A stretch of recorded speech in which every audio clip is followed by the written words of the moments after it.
Hello guys, welcome to How to Solution. If you want to know how to fix Fall Guys Vcruntime140 dll missing error, then this is the right video for you. First, search and go to Control Panel on your computer. From here, click on Uninstall a program. Now, uninstall all the Microsoft C++ files.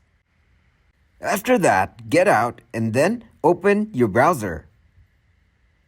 Now, go to Microsoft.com. From here, go to the search bar and search Redistributable C++, and then click on it. Now, go to the first link as shown here. After that, scroll down and click on Download. Select all the files and then click on Next.